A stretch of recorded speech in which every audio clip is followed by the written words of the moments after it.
Welcome back to another edition of the Koeneke Hour here on KSSU Radio, Sacramento State's student-run radio. What's going on, everybody, here on another rainy, wet, cold afternoon in Sacramento here on a Tuesday, March 5th, 2019. What's going on, everybody?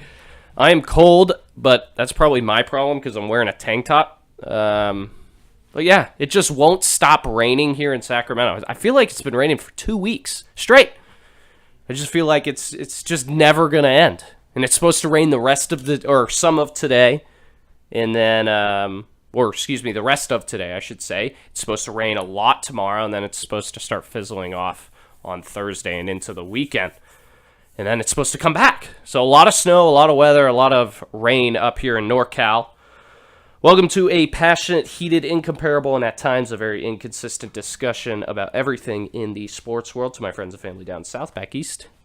And you, the listener up here in Sacramento, thanks for tuning in to the program, guys. Once again, I'm Nick Koeneke. Follow my Twitter at the Koeneke Hour. Koeneke spelled Koeneke for those slow learners. Also follow my Instagram at Nick Koeneke. And check out the podcast on YouTube. If you search the Koeneke Hour, make sure to subscribe to that. You'll be able to go back and listen to all my shows, all my interviews on YouTube, and also check out my podcast, the Keep Calm and Stay Offended podcast. That's also on the same YouTube page. So make sure to check that out. And also, if you want to call into the show, 916-278-3666. If you want to respond to something I said or bring up a topic I haven't been discussing, go ahead and bring it up. And if you think it's worthy, I'll either agree with you or I won't and just hang up on you. So what's going on?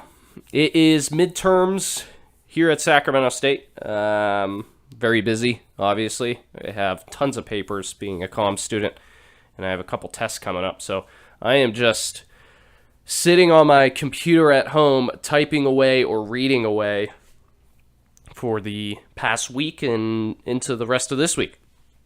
With spring break coming and spring break approaching, I try, Sac State wants to get everything done like they usually do. And that leads me into something that happened today that I really wanted to address before I got into the show and the contents of the show. And this is kind of a rant. It's kind of not, it's not planned because I thought of it like 2 hours ago. And I always do my show prep Mondays. I do it Monday evenings. And then I kind of fine-tune it later. But I wrote this down because it made me think of something. So, for whatever reason, and I'm sure if you're a college student you're listening, obviously most of you are, you know that before spring break, you either have a ton of stuff you have to get done, or there's a bunch of stuff after spring break. So you have to work on things over spring break, which is the worst, okay? But for me, who goes to school up here in Sacramento, and I go home to San Diego during breaks, it requires me to do some sort of planning, and it requires me to do some logistical work because I got to travel so far. I either got to, book a flight and travel, or I got to get in my car and drive. So this spring break, I'll be driving. But what's driving me nuts with the teachers, and the teachers this semester, is that they're planning all this stuff, right before spring break. And that really bothers me, and you might be asking why. Why wouldn't you be more upset about stuff that is due after spring break? It's because I want to leave early, I'm trying to get out of here and and extend my spring break and get it started earlier. So I come in today. So here's my plan.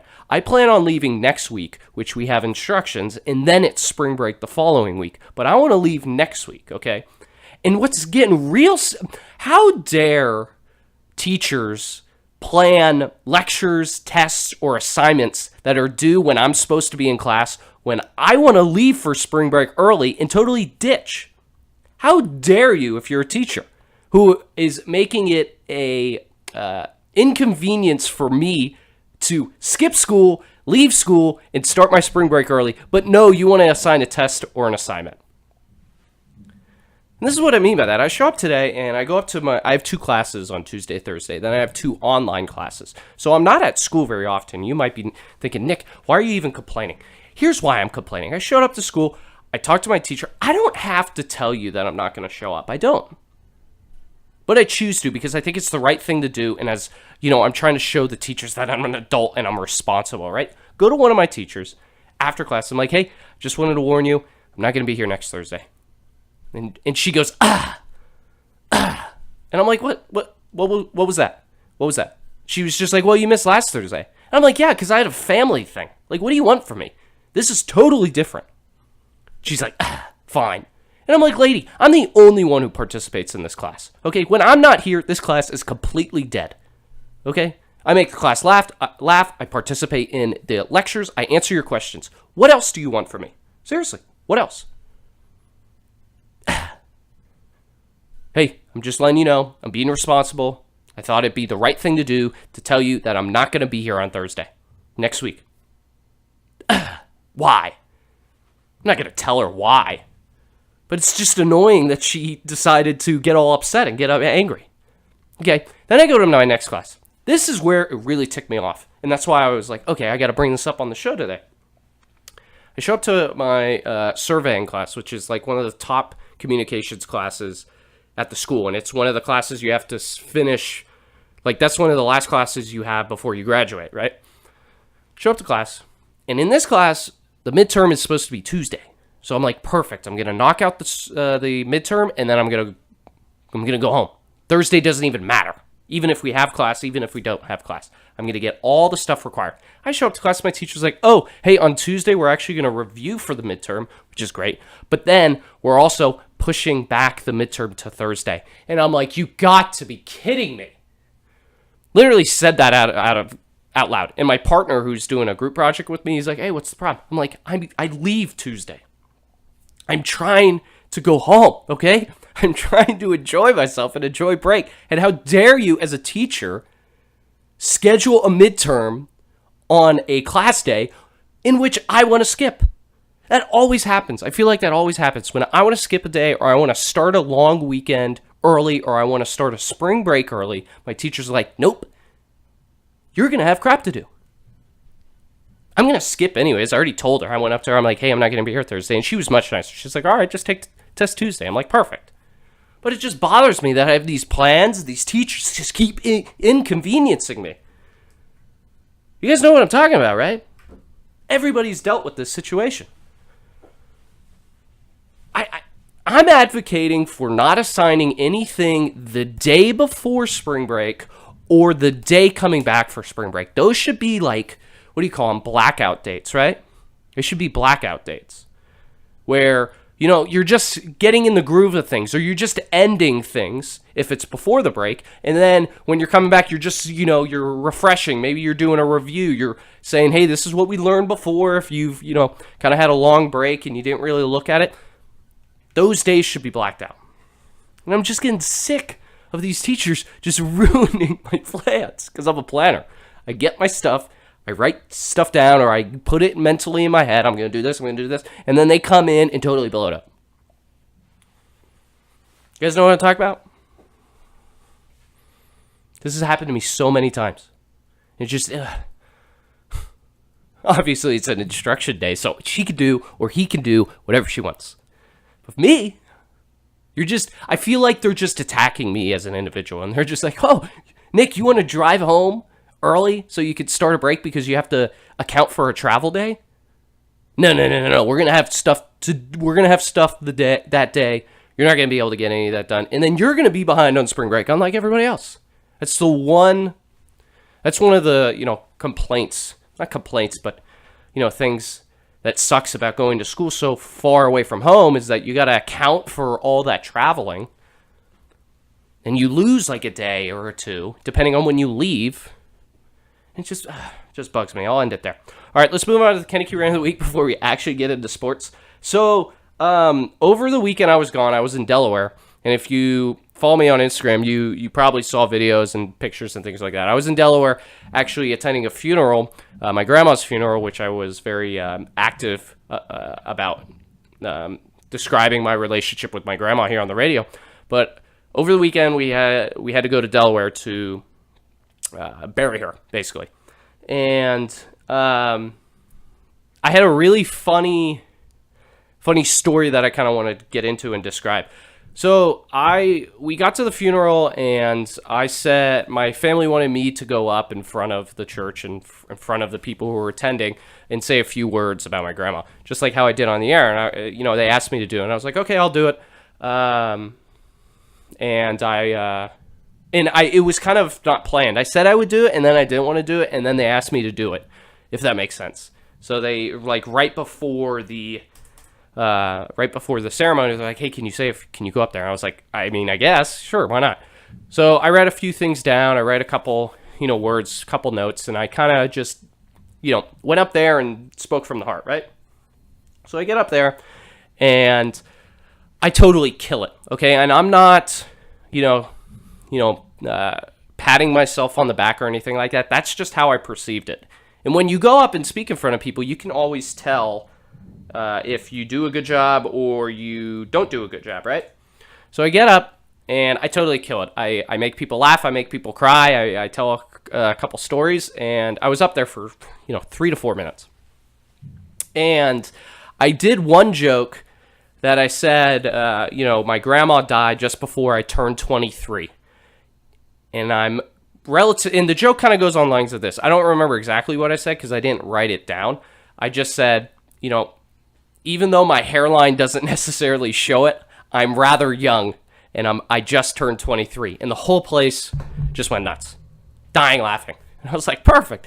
So then I get off. After the ceremony, we have a reception, and we talk about our grandma, and we meet some people, and we meet some friends. And I met one of my grandma's friends, and she's an old lady, okay? She's an 85. I'm guessing. I didn't ask because it would be rude, but I asked, hey, that's what I thought. So she's a rather older lady, one of my grandma's friends. And she comes up to me and she goes, Nicholas, hi, I can't remember her name. But she's like, hi, I'm one of your grandma's really good friends, and I just wanted to let you know how great of a job you did up there. You made me laugh, you made me cry, and you really did your grandmother a service and really honored her well by speaking in front of the church and telling us about your relationships. And, I obviously was really happy, and I said, thank you, and I really appreciate you being my grandma's friend. I really appreciate you being here, and I really appreciate the things you just said to me. And then this is where it turned to where it made me die laughing, and I was like, I have to tell people this. She comes up to me, she's just like, so, like, did you have a speech planned, or what did you do? And I'm like, no, I just had a couple notes, and I kind of winged it. And she goes, wow, you just did a great job, and you're a really good public speaker, and your jokes were funny, and I just wanted to comment on one of your jokes. And I said, okay, what's up? And she goes, well, I heard you make fun of your hairline, and that your hairline doesn't necessarily show how young you are. And I go, what do you mean? She's like, well, Nicholas, I just want to let you know. And I was like, uh-oh. 85-year-old woman comes up to me. She goes, Nicholas, I just want to let you know that I find receding hairlines very attractive and very sophisticated. And you're just a very attractive young man. And I was like, what? I didn't say that, but I thought in my head, I was like, mind blown. So for all those ladies out there who, are single, I'm single. But an 85-year-old woman found me attractive. And she goes, you might be making fun of your receding hairline, and you might be, cracking jokes about it, but I find it very attractive.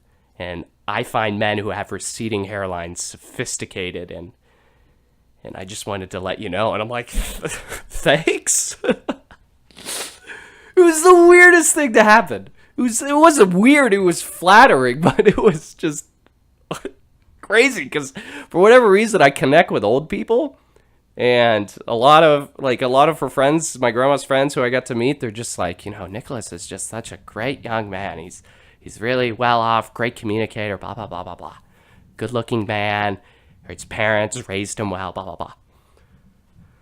And it was just such a surprise that an 85-year-old woman comes up to me, one of my grandmother's friends, after her service, and says, Nicholas, I find receding hairlines very attractive and very sophisticated, and you are a very good-looking man.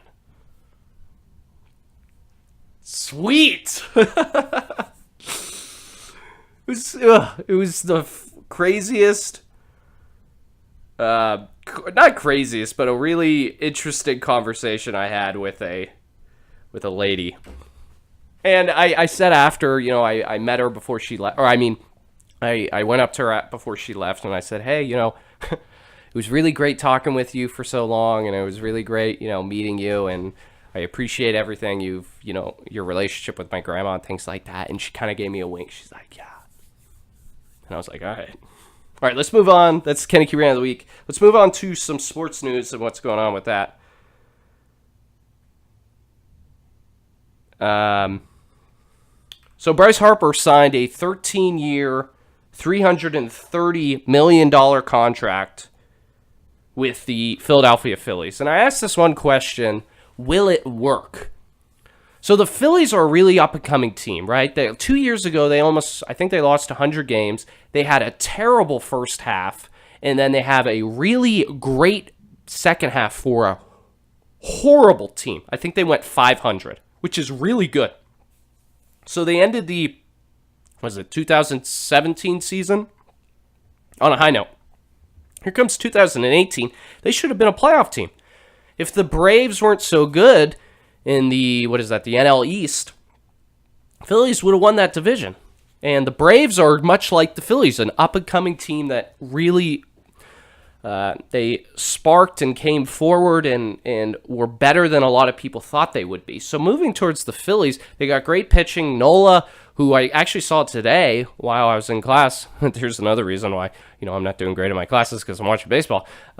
He pitched today. He's a top-of-the-rotation guy. Okay, then you got that lineup with Hoskins, Franco, guys who have a lot of pop in such a small ballpark in the bank. That's what they call it in Philly. So now you bring in Bryce Harper, and you bring in a guy who hits 40 home runs a year, drives in over 100 runs in a season. Yes, he didn't have a great year last year. His numbers, if you look at his numbers, he struck out a lot. His average was down. But the power numbers are still there. And he's a lefty, so that adds, extra incentive for that team. So he signs with the Phillies. Here's the question I want to address. Is it going to work? I think the Phillies, now that they have Bryce Harper, I think if they don't win the division, if they don't win the pennant, it's a disappointing season. I'm not saying they're going to win the World Series. I'm not saying they're going to, be a dynasty. But for this season, they have to win the division and win the pennant and go to the World Series, or it's going to be a huge disappointment. When you purchase the contract of an individual with that amount of talent, that amount of youth in him, because he's still a young player, you immediately go up in the standings, in the projections of if they're going to win the World Series. In the National League, besides the Phillies, who else is out there that you could think, okay, they might make a run? The Cardinals really had a pretty good year last year, especially to finish, even though they didn't make the playoffs. So that's a team you could think about. The Brewers, who were a series away from the World Series, they're still a great team, have a lot of power in their lineup too. You got a MVP in Yelich. You got Kane, a great outfield in Milwaukee. So I think if you were to say, if the Phillies were in the American League, that would be way tougher. But because they're in the National League, will Bryce Harper signing with the Phillies work? Of course it will. You got Hoskins in right. You got Harper in right. You got Hoskins at first. You got McCutchen in left. You got good starting pitching. You got a lot of veteran-type guys who've given you production-filled years. And now you add a MVP caliber, All-Star caliber, Hall of Fame caliber player into your lineup. Of course they're going to be good. Of course they're going to be, as long as they stay healthy, of course they should be the favorite in the National League. So will it work for next year or this coming year? I think it will.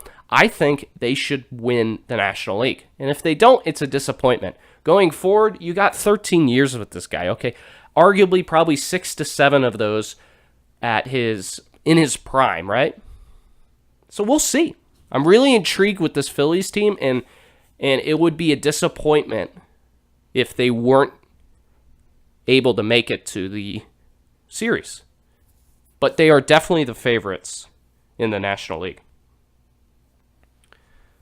So Bryce Harper signs, goes to the Phillies, goes to the East, makes the National League so much better. Well, he stayed in the National League because he came from Washington, but now he looks like, the Joker, an evil villain coming from Washington. And he goes plays for the Phillies. So that's another thing I'm really intrigued about this season is that rivalry between the Nationals and Phillies. Because the Nationals, okay, now what do you got? You got good starting pitching, but that's it. You got Soto, who's a really young, top prospect kid. But can he replace Harper? Who knows? So it'll be interesting to see the type of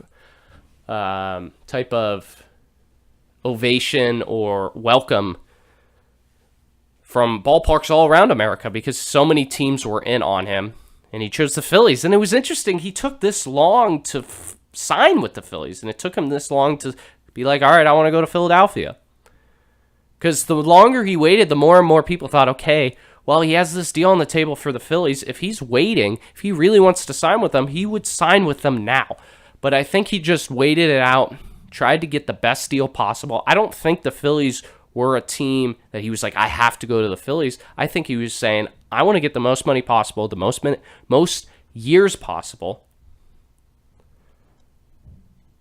and I'm going to wait it out until people stop calling.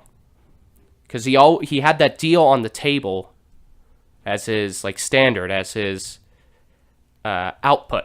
And if the teams like the Padres or the Yankees or the Giants, who were late players in the Bryce Harper shopping, they just stopped calling. And he's like, all right, nobody's going to call. Spring training's already started. I got to take this deal. And he goes to the Phillies.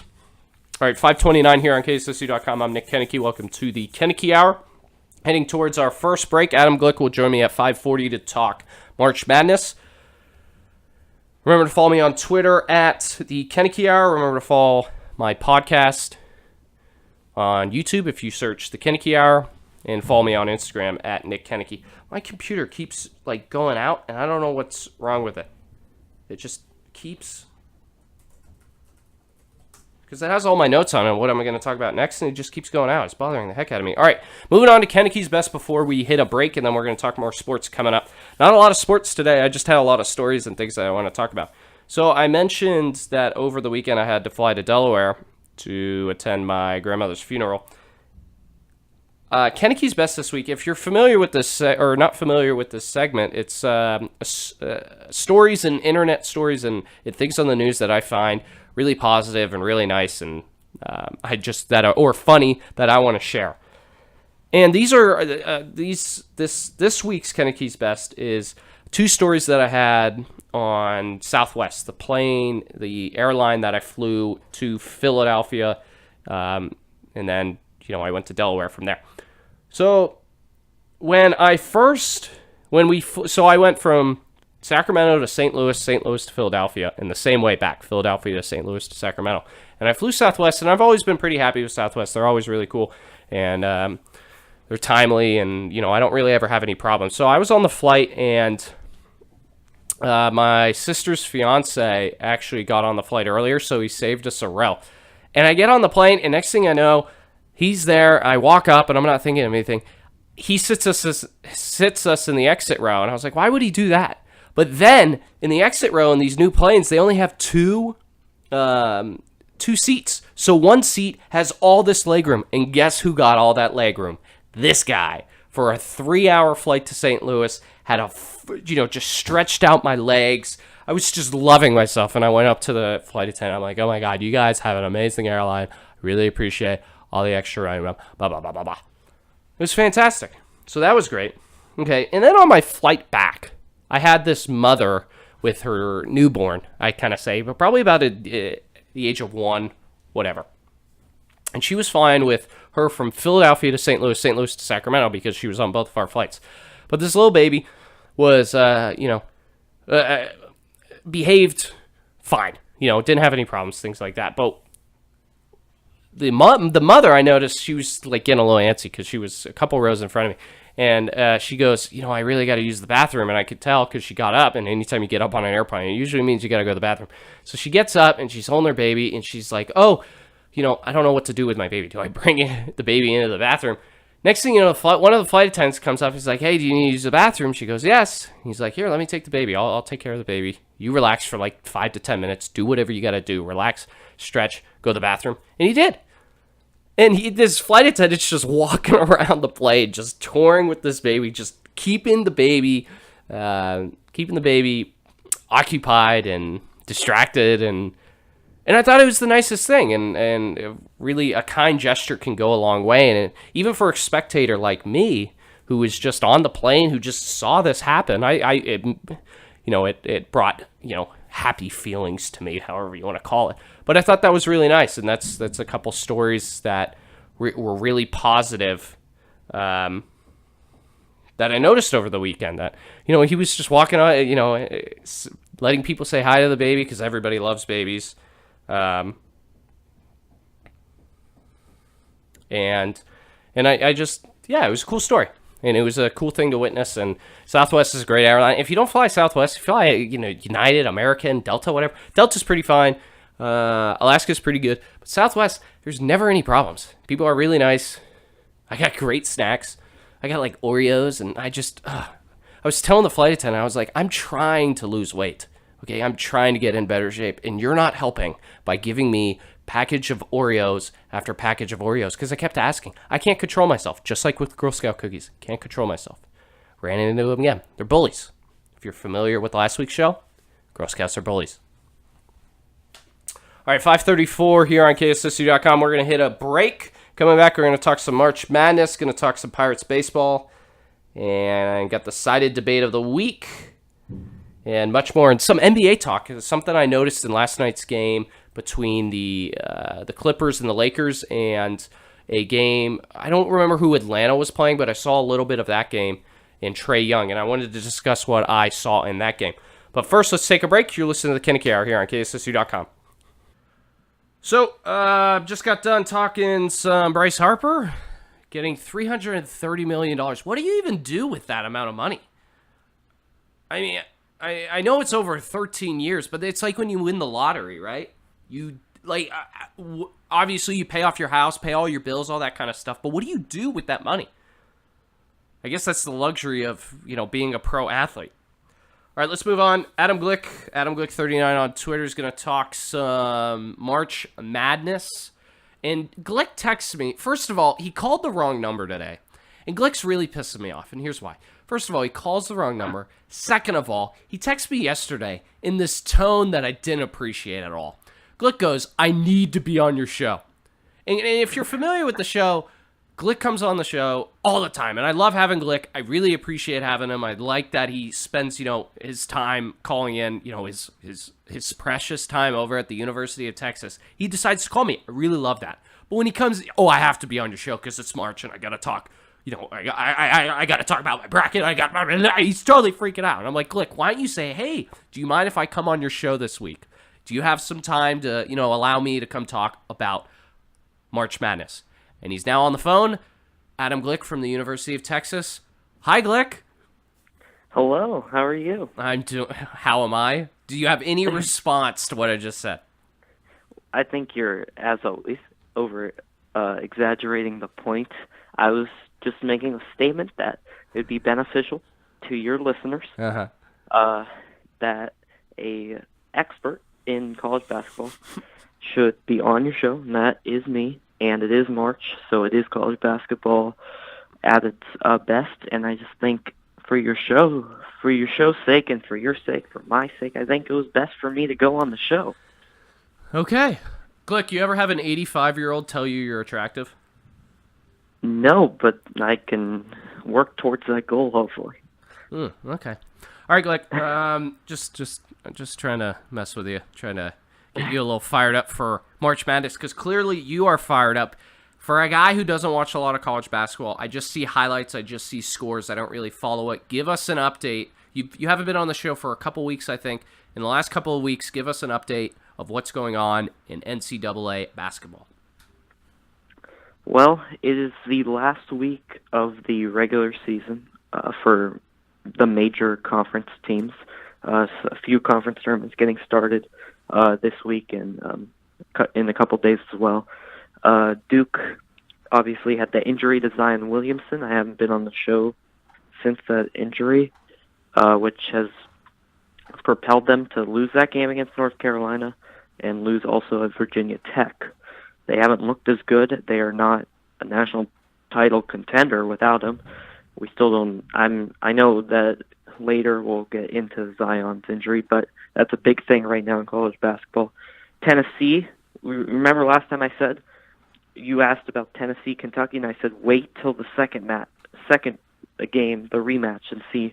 And that's when I'll judge Tennessee. Well, guess what? Tennessee went out and won by almost the same score that they lost by at Kentucky. So Tennessee might be back to being a national title contender.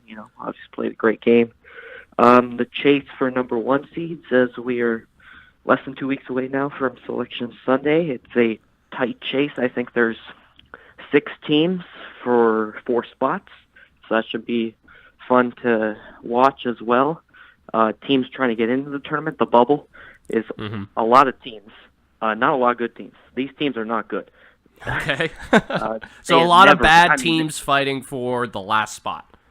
Yeah, I've never seen a bubble this bad. Usually the bubble's not great, but oh my God, it is bad. There are so many teams on the bubble that are in right now that are under 500 in their league. And then you have a team, no offense, great school, but you have a team like Indiana who's one game over 500. They went on a stretch of losing 7 games in a row, they won 1 game in the month of January. They are 15-14, and they're right there to get into the tournament. That's how weak this bubble is.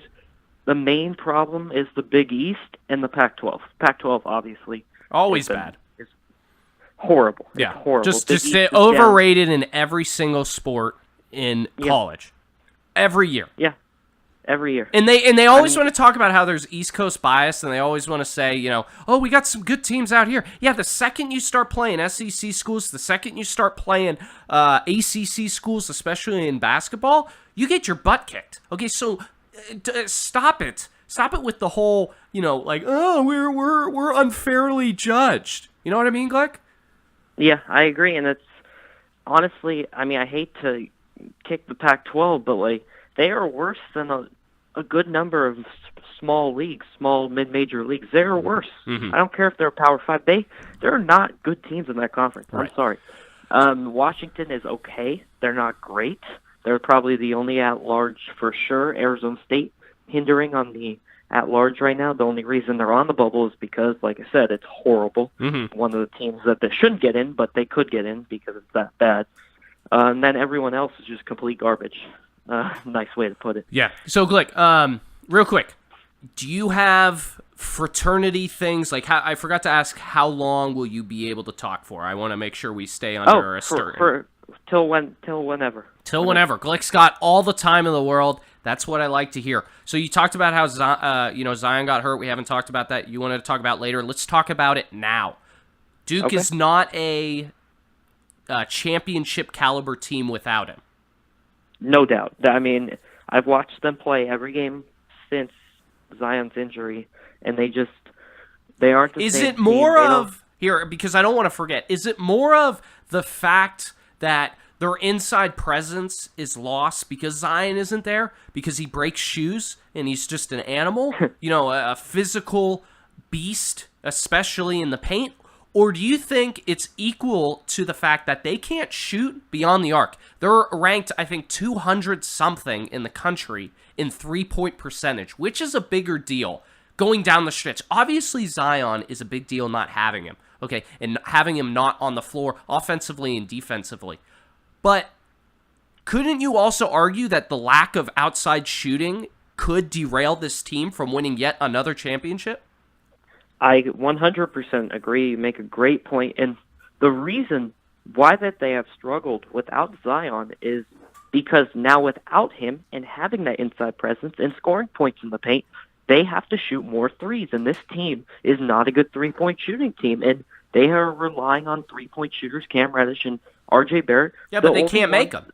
They're like me at the rec, Glick. Okay, I'm an inside guy. I can't shoot from beyond the arc.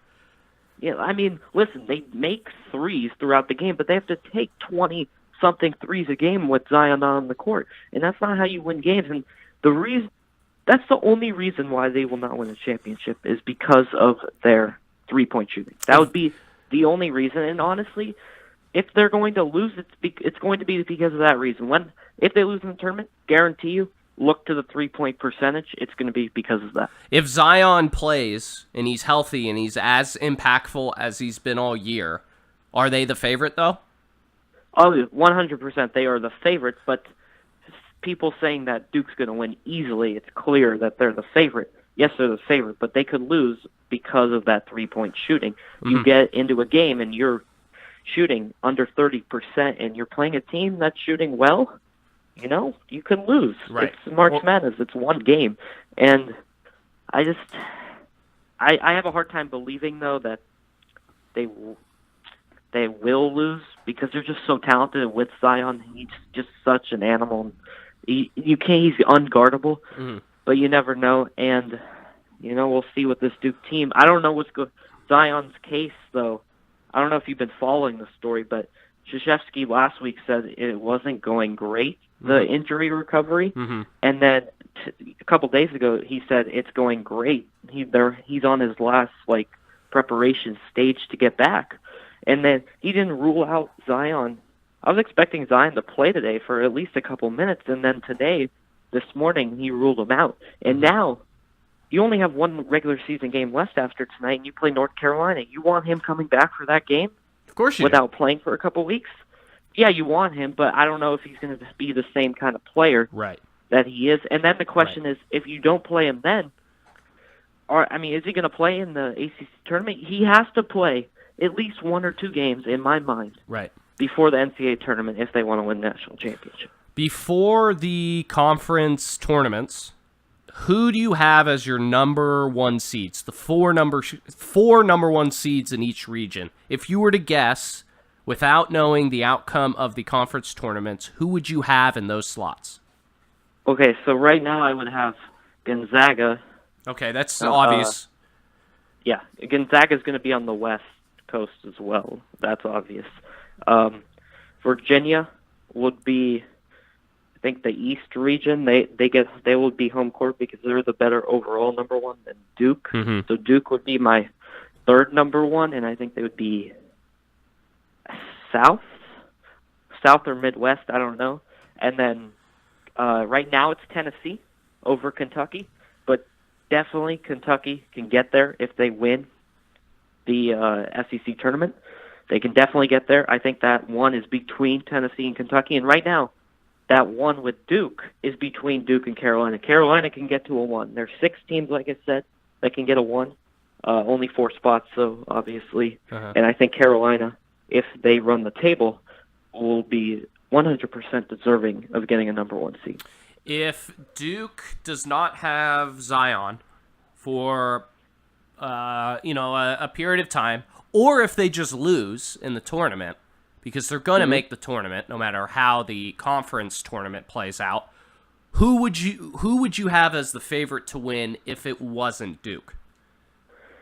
I would put 3 teams. I would put Gonzaga, Kentucky, and Michigan. But you got to pick one, Glick. If there's one, you got to take one. Okay, one. I would go with Gonzaga. Okay, why Gonzaga? Because Gonzaga's got all these questions every year. You've alluded to it before, that they don't play in a good conference. Half of their schedule isn't any good. It seems like they always lose in the Elite Eight or the Final Four before they get to before they win a championship. That's just me thinking about the history of the tournament. So what's different this year? Why should I trust that they can be the favorite and then ultimately win the tournament? They have never been as talented as they are right now, they have the best back line. What I mean by that is the 4 and 5 position in the country with Roy Hachimura and Brandon Clark. They have a now senior point guard, which is that is one of the best and key elements you could have in the NCAA tournament, a senior talented point guard in Josh Perkins. They are deep. They play good defense. They shoot well. They pack it in the paint. They rebound well. They do everything well. It's just the schedule is what scares you. But they are very talented, and with the number 1 seed, it depends on the matchups, obviously, but I really think that they could win the national championship, and they would be the favorite if Zion doesn't play, in my mind. And I think this is the year Mark Few got to a Final Four, got to a championship a few years ago against North Carolina, came very close. I think he gets it done this year if Duke obviously doesn't have Zion. But if Duke doesn't have Zion, I think the field overall, though, opens up a lot more, and there could be upwards to 8 or 9 teams that could win a national championship.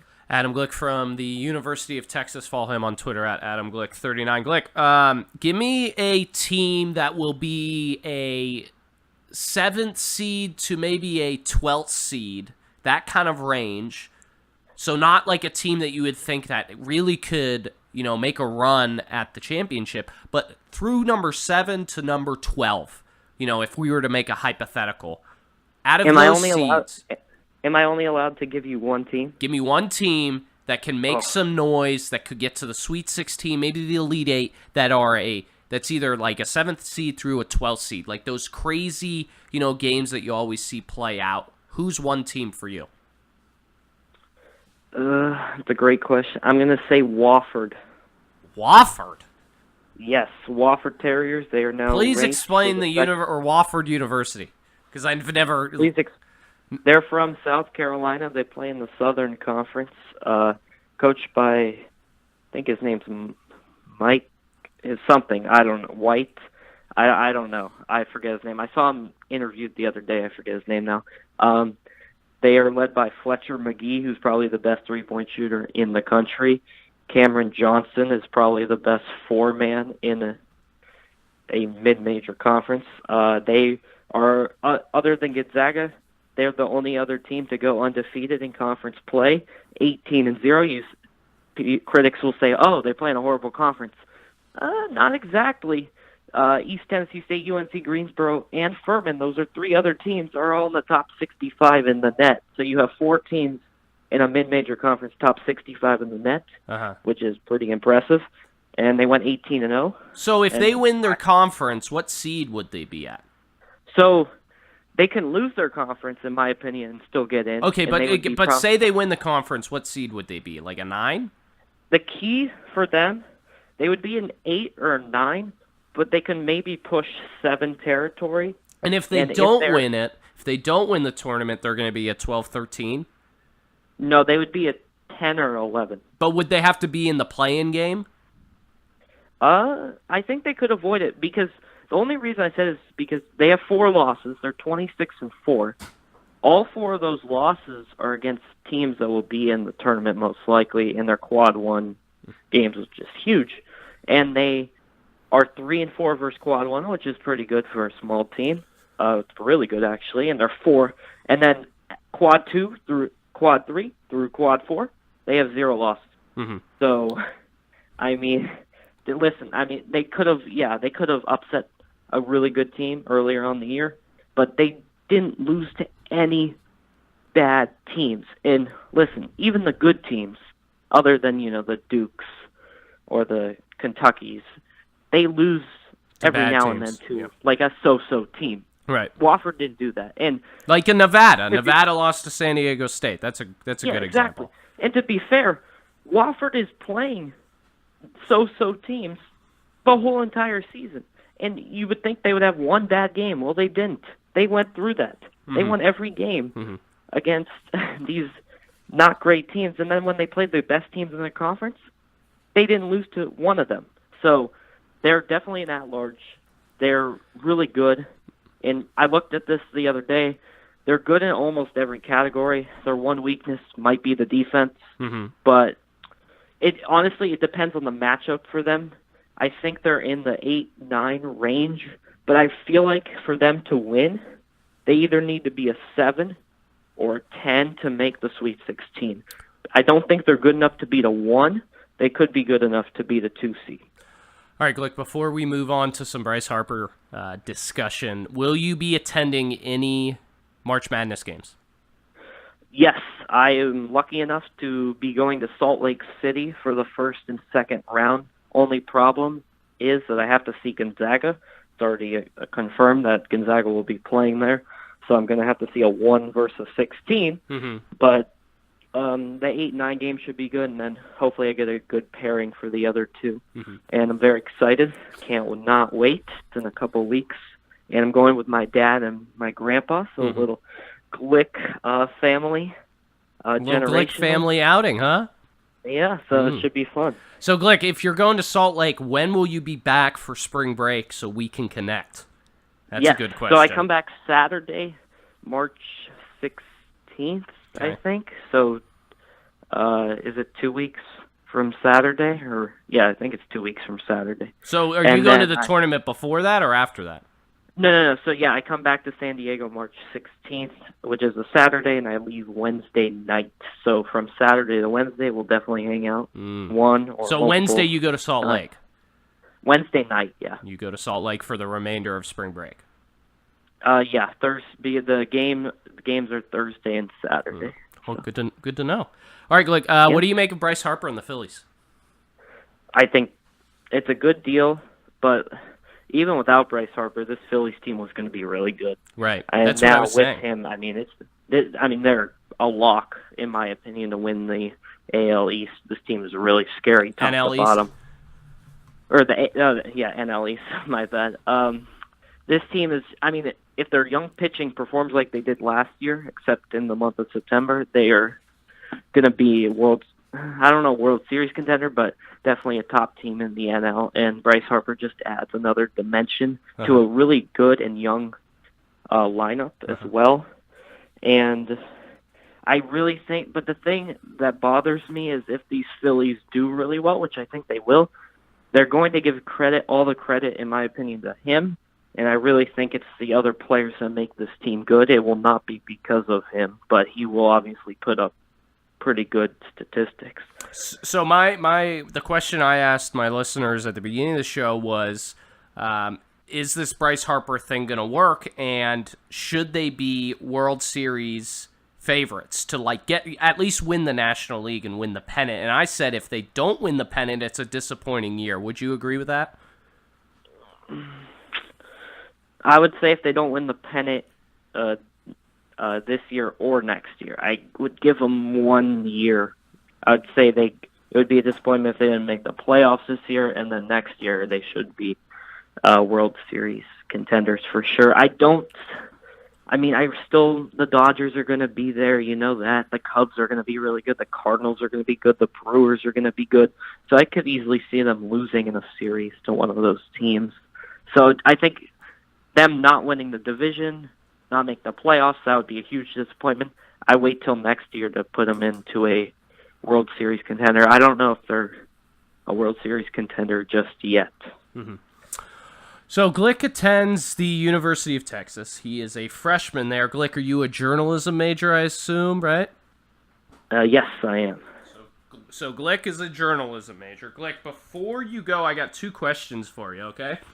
Okay. The Koeneke Hour sided debate of the week is a question for college students and post-college students because, young people do these things. Now, Glick is a part of a fraternity. Also, Glick, what fraternity are you a part of? AE Pi, Alpha Epsilon Pi. Yeah, whatever that means. Glick, my question for the sided debate of the week this week is, what game would you go with, or what game is more fun, or what do you like to do more than the other? Flip Cup or Rage Cage? Oh, great question. Wow. Both games are good. I like Rage Cage better than Flip Cup. I agree. I think there's... if I'm playing with if I'm playing with a girl or playing with girls, so I'd rather play with cup. Glick, do you play with girls? Oh, yes. Yeah, that's crazy. I know. Yeah, Glick's a ladies' man over at Texas. I mean, a guy from California. That's something attractive for those southern girls. You know what I mean, Glick? Oh, I do what I can. I do what I can. All right, Glick, last question. I got a tweet from an individual yesterday about how he has yet to be invited on the show. This is Justin Kaplan. He decides to tweet at me saying, still no invite. Should I trust Justin Kaplan to come on my show and talk whatever he wants to talk about? Which I have no idea. Every time I talk to him, he's just, it seems like he's either just waking up or about to fall asleep. Do I trust Justin Kaplan? You can have him on, but I would probably talk to him first on what he's going to talk about, put some guidelines in that. I don't want, for your sake and for the listener's sake, you probably don't want him going in blind and talking about whatever he wants to talk about. Right. He's a good kid, but kind of crazy sometimes. So you would say that you're better than him on the air? Is that what you're saying? Oh well, yeah, I am. He's better than me at kicking field goals. I'll give him that. But I'm better than on the air. But so ultimately, do I trust him? Yes. Give him a chance. If he does great, you can have him on again. If he is Justin 2.0, then maybe not. He's actually coming to Austin at the end of the month, so that should be a good time. End of the month, huh? Is he staying for the weekend? Yeah, he's staying for the weekend. Yeah. So this is what I'll end on because I got to hit a break, Glick. I've been asking Glick why won't he have me out to Austin, but instead I guess he brings Justin Kaplan out to see him. Hold on, I'm not done. Let me finish. So I've been asking Glick ever since he got accepted. Glick, when am I gonna visit? When am I gonna stay at the your dorm? When are we gonna party? What's going on, Glick? Get me over there. And he's just. I guess I'm just not good enough for Glick. I'm just. I have him. Let me finish. I have him on the show. I see him all the time. I drive him to Chick-fil-A every time we go home and meet up. But I guess I'm just not good enough to come for a weekend to Texas and spend a little time with my best bud Glick. So we'll end it there. Glick, I appreciate the time. Wow. I appreciate your insight in college basketball. I'm sure I'll have you on in the next couple weeks. Because of spring break, I don't have a show. So later on in March Madness, when the games are down to the Elite 8, Sweet 16, things like that, I'll have you on the show. And I appreciate your time. And you have a good night, Glick. Thanks, you too. Appreciate being on. Don't appreciate you putting me in a bad light, though. Oh, of course. But it's okay. It's okay. Well, you can always text me, because I got to hit a break. Text me your feelings and, a response to what I had to say. Okay, sounds good. Will do. All right, thanks, Glick. No problem. All right, that's Adam Glick39 on Twitter. Make sure to check him out. He's a good follow. All right, we're going to hit a break. Coming back, going to talk NBA, Antonio Brown, and a couple more things. You're listening to the Koeneke Hour here on KSSU.com. A cold and wet afternoon here in Sacramento. Just doesn't stop raining here. I got to constantly bring my umbrella or rain jacket, and I just get soaked. I don't get real. Where's spring? It's baseball time. It's March. It's supposed to be spring. I guess that's global warming or whatever, right? All right, welcome back to the Koeneke Hour. I'm Nick Koeneke. Follow my Twitter at the Koeneke Hour. Follow my podcast on YouTube at the Keep Calm and Stay Offended podcast. Also, if you missed any part of the show, any interviews, go back on that YouTube page and look up the Koeneke Hour, and you'll be able to find all the podcasts and past show interviews on there if you missed any part of the show. And follow my Instagram at Nick Koeneke also. So I'm kind of everywhere. And it's relentless. All right, let's move on to some NBA talk and stop it. Stop it right now.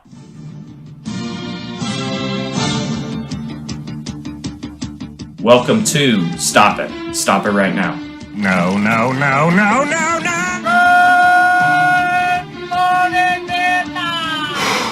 Boy, that escalated quickly. I mean, that really got out of hand fast.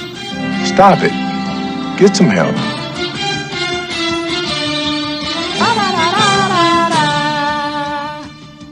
Love NFL primetime. Every time I have this segment, I say how much I love that promo.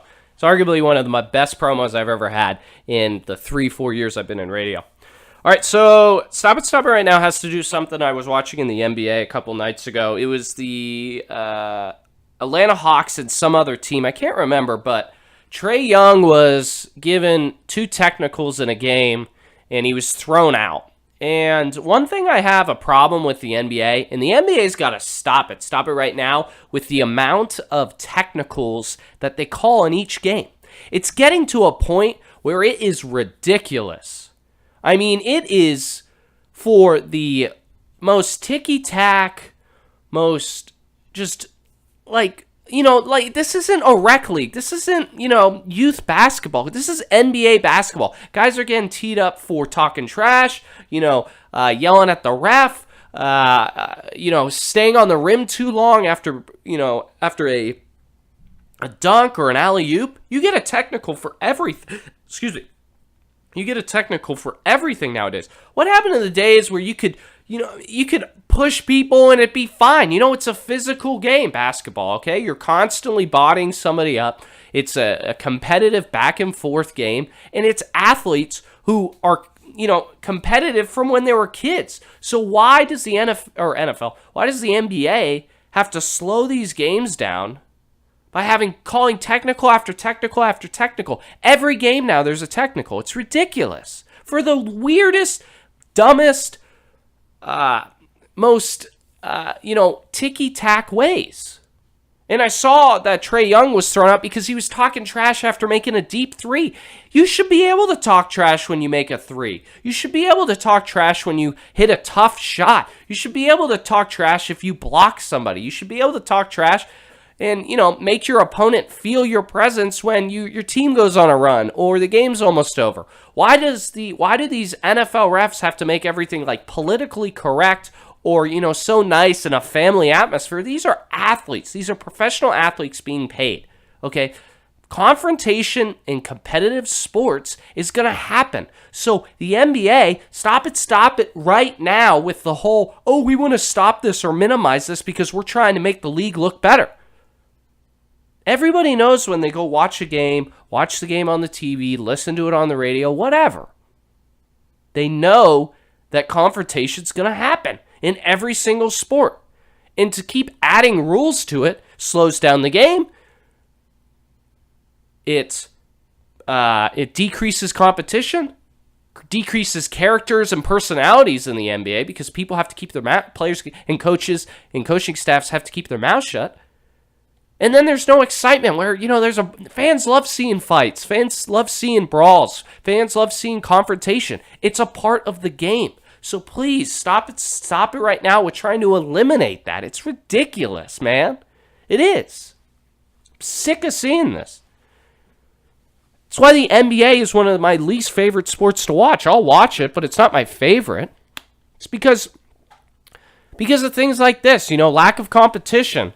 Lack of being able to express yourself to a ref for a bad call or, call out an opponent or a teammate, whatever it is. You get thrown out, you get a technical for anything nowadays, and it's ridiculous, man. Ridiculous. All right, last 2 segments of today's show. Rather quick show because it is midterms and because I got, stuff I got to do. And a lot of my points were direct. I didn't really have any, story-based sports topics this week, unlike, the previous weeks with, Robert Kraft and the New England Patriots and whatever, or LeBron James. The Lakers lost again last night. Did you guys see that? Lakers losing to the Clippers. The Lakers now officially have a less than 0.1% chance of making the playoffs. A LeBron-led team will not make the playoffs this season. We haven't heard that in 13, 14 years. That's insane. And I think it's hilarious. I've never, kind of a side note, I've never been more happy to root against a guy and a team this year. It like equals when LeBron and the Cavs played the Warriors, in the year that the Cavs came back 3-1. I've never rooted for a team to lose so badly than in those games. And then this year, it's just so fun watching LeBron. And this sounds bad, but it's so fun watching LeBron fall apart mentally, physically, psychologically, as a leader, as a player, as a dominant player, as a defender. Because it's consistently noted that it seems like he's not trying much on the floor. I mean, he gets scrutinized for everything. You got to give him the benefit of that, okay? But it's just so... Me and Andrew, who comes on and does the hot takes, we love watching the Lakers lose. We love watching LeBron pout throughout game after game, pout to the media, call out his teammates. It's just so much fun. It's just so great. And it makes us so happy. All right, let's move on to some Pirates talk. I haven't talked about the Pirates in a couple of weeks, and I thought I'd mention this because I was having a conversation with one of my friends who's also a Pirates fan. And I thought it was worth noting going into spring training. And if you're a baseball fan, I hope you enjoy this. If you're a Pirates fan, perfect, okay? Just like me. But the Pirates have a predicament in their infield coming into this season. And the Pirates have an interesting dilemma that Clint Hurdle and his coaching staff have to address towards the end of spring. And a lot of people aren't paying attention to this, and that's why it was beneficial for me to bring it up. That the Pirates have a predicament on the left side of their infield at shortstop and third. You guys remember a guy named Jung-Ho Gong? Korean guy who had a great year and then got into some trouble with drinking and driving. So he's back. He's hit a couple home runs this spring. He looks like he can be a positive for this team. A team that needs to fill their shortstop position and their third base position with the absences of Jordy Mercer and I'm blanking, David Freese. So Jung-Ho comes back, and the Pirates have been playing this kid named Colin Moran. He's not much of a kid, but he's new to the league. He was a rookie last year. He struggled, had a couple good hot spots. Then there's this guy named Brian Hayes. Now, he's had a hot spring. He's a young kind of guy. And I know baseball doesn't necessarily, sports shows don't talk about prospects, dive into who's coming up. So I don't really do that. I just talk about the talent that's at the major league level. And then they got this guy named Kevin Newman, who kind of like Hayes is kind of an up-and-coming guy. He got a little bit of playing time where he really struggled. I don't think he batted north of 200 in his limited time at PNC Park to end the year. But the Pirates have a predicament because if you're the Pirates, you're coming out and saying to a public, and like a lot of teams are, saying to a fan base, hey, we're going to make some strides this year, and we're really going to compete. We might not necessarily win or be 500 or even be a playoff team, but we're going to definitely compete. Compete at where we're going to be relevant for most of the season. And if I were the Pirates, to generate some sort of excitement, I think, and generate some sort of buzz and talk about the team, I think you got to have all four of these guys on your major league roster. It's probably not going to happen. But having Jung-Ho come back, a power kind of guy at third or short, probably short. His defense isn't necessarily there, but what's the Pirates' number one problem? If you've been following the Pirates, if you're not familiar, the number one problem is they can't hit. They can hit, actually, Correction, they can hit, they just can't score runs. Okay? They can get on base, they just don't drive them in. So Jung-Ho can be kind of that guy. I'm sure the defense will be an issue. What do the Pirates need? They need offense. Colin Moran going back to third? Sure, well, let's see what happens. For a guy who didn't play all that great, let's see what happens. He's young. And then having him fight it out with Brian Hayes, I think that would be great to start the year. In April and May, just to create some buzz. Because there's not a lot of buzz going on with the Pirates because they didn't sign anybody. They didn't have a great year last year. They had some great snippets. This would create some buzz. And then Jung-Ho and Kevin Newman, who are supposed to, kind of compete, that's another way. Just What I'm getting at is the Pirates and a lot of these teams that are saying, hey, we're going to compete, but who knows what's going to happen. You got to create some controversy. You got to create some excitement or discussion about the teams. You got to create some sort of buzz going into the season. And if you don't do that, then you're not going to have necessarily any talk or relevancy to start the year. Which in turn, if you lose or you're not winning, then that's going to affect most of your season. That's the case. So it'll be interesting to see. All right, guys, last segment of today. Last segment that I want to discuss. Actually, two last segments. Before I get into the Koeneke Hour Sided Debate of the Week, I wanted to mention that something about Antonio Brown and the fact that, he's all over the news and he's all over, social media, and he's like everywhere. And he's looking to be traded by the Steelers, and there's no really any news about that. But all I will say is this. Antonio Brown, all-pro wide receiver, formerly of the Steelers. He's still a Steeler, so that's technically not correct. But Antonio Brown is a clown. And if he expects to be traded, if he expects to go play for a team or, maybe get a contract or, contribute and be a great player and be a team player, he needs to drop this clown mentality. And you know why? People are afraid of clowns. Figuratively, and quite frankly, it's just the truth. People don't like clowns. Like, the guy to show up to your birthday party, with the red nose. People are afraid of clowns. Antonio Brown is a clown. And guess what? He's scaring off teams. He's scaring off the Steelers. He's scaring off contracts with other teams because he's a clown. That's all I wanted to say about that. All right, the Koeneke Hour Sided Debate of the Week. I asked Adam Glick this. I will ask my listeners this.